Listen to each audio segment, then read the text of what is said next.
Eh ouais, moi aussi, j'adorerais avoir une boule de cristal et être capable de prédire l'avenir avec tout ce qui est en train de se passer présentement à l'échelle mondiale. Je pense que le plus rapidement qu'on peut mettre notre tête autour de l'idée suivante, qui est que le futur, c'est une illusion, c'est une abstraction. Et en fait, le seul endroit où l'idée du futur existe est dans l'idée qu'on se fait du futur ici et maintenant, dans le présent. Mais notre cerveau peut très bien prendre cette idée-là qui n'existe que dans l'avenir et la ramener dans le présent pour nous créer toutes sortes d'anxiété, de stress et de scénarios qui vont peut-être parvenir ou pas. En fait, le seul futur qui existe, selon moi, c'est celui qu'on a le potentiel de construire à tous les jours, avec l'impact qu'on va avoir, avec la différence que l'on veut faire, avec notre compassion, avec notre capacité d'être au service, d'aider les gens, de s'améliorer continuellement à cette fameuse idée-là que l'on appelle contrôler les contrôlables. Et la réalité, c'est qu'il y a beaucoup de personnes présentement qui passent une grande partie de leur journée à se concentrer sur des éléments, sur des idées sur lesquelles ils n'ont absolument aucun contrôle. Selon moi, c'est parce qu'ils sont pris dans le piège de l'illusion du futur. Alors, je pense qu'un lâcher-prise présentement pour toutes les personnes qui s'inquiètent de l'économie, qui s'inquiètent de la situation, crise ou pas crise ou quoi que ce soit, je pense que d'être capable de lâcher prise et de dire « Hey, dans le 24 heures qui m'est accordé présentement, qu'est-ce que moi je peux contrôler? Qu'est-ce que moi je peux faire? » Ça fait une différence, ou du moins, c'est la discussion et ce que je recommande à mes clients de faire.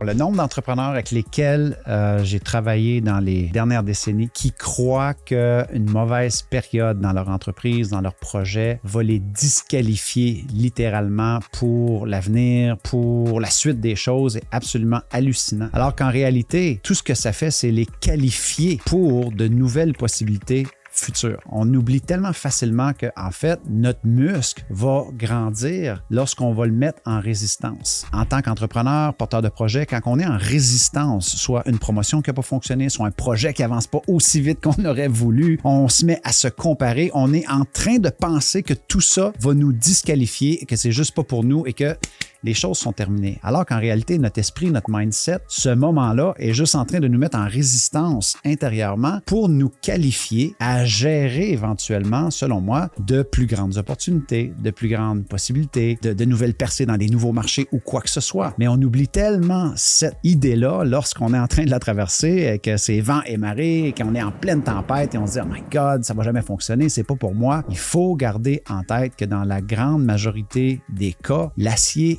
aiguise l'acier. La montagne fait l'humain. Si vous n'avez jamais escaladé de montagne de votre vie, allez pas espérer devenir une personne qui va escalader de grandes montagnes. Mais toutes ces épreuves-là que vous pensez qui sont en train de vous disqualifier sont votre montagne, sont votre acier que vous êtes en train d'aiguiser tout simplement. Et lorsqu'une autre épreuve va se présenter, lorsqu'une autre opportunité va se présenter, à mon avis, vous êtes beaucoup plus qualifié, beaucoup plus outillé pour gérer la situation.